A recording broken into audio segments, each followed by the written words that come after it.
Hello everybody, welcome to the John Show. My name is John, this is my show, and we are back with another episode of Headcanon, where I try to explain how my brain fills in plot holes. Today, we're going to take a look at my favorite faction in the Bethesda Game Studios 2003 space adventure RPG, Starfield, the Crimson Fleet. Specifically, who is the Crimson Fleet's informant inside MAST, the military administration and science triumvirate? Who doesn't want to be a space pirate? I know, right? When I got caught smuggling contraband, I was certain I was gonna go to jail, have to pay a fine, and retrieve my stolen items from the evidence chest. Imagine my surprise when I'm shuffled off to the UC Vigilance to meet with Commander Okande of UC SysDef. Spoiler alert for the Crimson Fleet quest line. If you're unfamiliar, in Starfield you have the opportunity to interact with 4 different factions that function as Starfield's raiders, to use Fallout parlance. There are Spacers, which are just generic space bad guys, the Ecliptic, which are mercenaries for hire, but they're also used by the United Colonies and Freestar Collective governments respectively. There's the Varun Zealots, which are fanatical religious terrorists, and then our friends, the Crimson Fleet, a collective of pirates that all fly under one banner. The Crimson Fleet was started by Jasper Crix, a prisoner on the planet Suvorov's The Lock penal colony. Penal. Crix led a revolt in The Lock, stole some ships, and then took control of the Key, the security support space station orbiting above Suvorov. Turning the Key into his personal home base, Crix's conglomeration of ships and captains became the Crimson Fleet, the scourge of the settled systems. The UC SysDef, United Colonies Systems Defense, is a branch of the UC Navy, themselves a branch of MAST. Their sole purpose is to combat space piracy, specifically to take down the Crimson Fleet. When they apprehend you for attempted smuggling, Commander Okande will force you to act as their agent and infiltrate the fleet.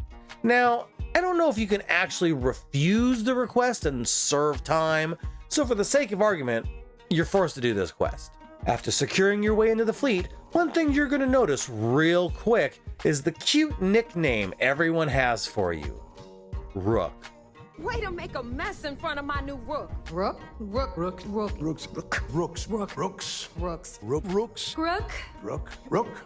I'm getting pretty tired of people calling me Rook. This is a rite of passage for all new captains in the Crimson Fleet. A form of hazing, if you will.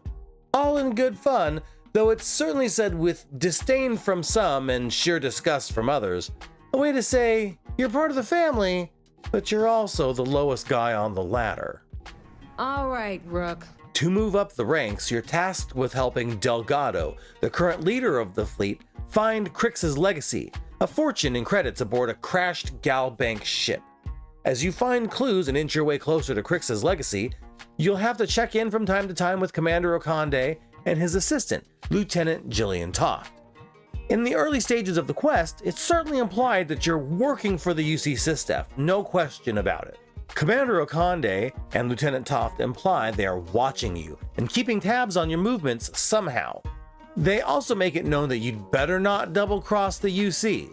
Lieutenant Toft will also have a side mission for you to gather evidence against Crimson Fleet adjacent agents, people that aren't pirates but are working with them in various schemes. Delgado will tell you at the point where you retrieve the legacy while they prepare for an attack from the UC SysDef that he has an informant in MAST and they've been feeding him information. You cannot find out who this person is, he won't tell you. Also, this mole apparently doesn't know you've been suckered into working for the UC SysDef and have by this point been on the bridge of their flagship numerous times. Or Delgado is hiding the fact that he knows. And this worried me the first time I played through this mission with the homie Dusty Hyman. I was certain I was going to have to fight Delgado or something. I thought there was going to be this X factor that I was going to have to deal with, but instead it went nowhere. And even though I was relieved I didn't have to sneak aboard the Vigilance and take out the fleet mole before they could narc me out, I still wondered if they would eventually be revealed. Nope, not that I could find, and I've played through this twice. But I think I know who it is, and it all comes back to that word, Rook. You hear it so much, it's like a slur and a term of endearment all wrapped up together. Rook. Rook. Fucking Rook. Nowhere else does anyone call you Rook. Ryujin missions, never hear anyone call you that. It's more of a corporate setting. The Vanguard doesn't, as far as I know. Only the Crimson Fleet use the term Rook. Even Constellation doesn't use that term. Well, almost everyone in Constellation. Everyone but Vladimir. Vladimir calls you Rook because he's an ex-fleet member. And as far as I can tell, and admittedly, I've not gone New Game Plus, so I have not beaten the game, no one else uses the word Rook but the Pirates of the Crimson Fleet and Lieutenant Jillian Toft. Nice job, Rook. She calls you Rook, and by the time she does, you've heard it so many times in the dim dankness of the key that to hear it in the almost light of day of the Vigilance Bridge, it stands out. Like it was meant to stand out. Like you were supposed to notice it and take notice of it. But this also went nowhere. You can't ask her. You can't persuade her. You can't ask Delgado about her. Nothing. Maybe it was Toft being sarcastic. Maybe she knew what the fleet called their new captains. Maybe they ran out of time during development and this part of the mission was just dropped to streamline things. Who knows? But it bothers me that I won't get resolution on this. So here's what I think is really going on. Jillian Toft, lieutenant in the United Colonies System Defense, gets herself indebted to the Crimson Fleet. Gambling, drugs, who knows? And at this point, whatever vice got her into this mess is irrelevant. She's in deep, too deep, and her government paycheck just ain't gonna cut it. So she leverages her position in the UC SysDef with Delgado as a way to pay off some of her debt. A little tip-off of a patrol here, a little looking the other way on a smuggling operation there, and after who knows how long, she'll pay off her debt to the fleet and be free. Then we happen. We help Delgado find the clues that led to Crix's legacy, which gives the Crimson Fleet a massive financial boost to their operations budget. A financial boost that the UC SysDef seemingly is unable to equal, and therefore they speed up their assault on the fleet to try and stop them before they decrypt the legacy, gaining access to the funds. The UC SysDef, deciding to accelerate their plans against the fleet, throws a massive monkey wrench into Toft's plans. Now her debt needs to be wiped out fast, or she needs to ensure the fleet is destroyed once and for all. Otherwise, she may be keel-hauled on the outside of the key without a spacesuit. This is why she adds the side missions to get the evidence to arrest the fleet-adjacent agents.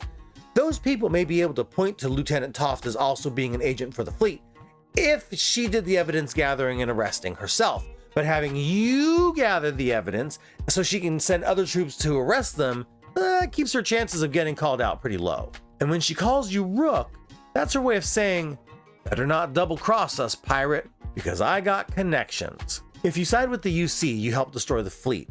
And while you still come across fleet pirates, it's assumed their leadership is dead. You get paid. I think you get UC citizenship so you can buy an apartment in New Atlantis. But that's it. Toft has saved her ass and covered her tracks.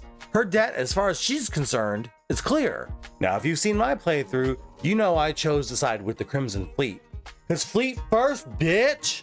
In this scenario we're imagining, where she is an agent for the fleet, well, we'd have to kill her. I mean, there may be a way that we could pay her off, like a bribe or something, or convince her that we won't snitch her out through persuasion, but that would mean that there would then have to be a way to snitch her out to Commander Okande. But up to this point, she hasn't ratted you out to Delgado.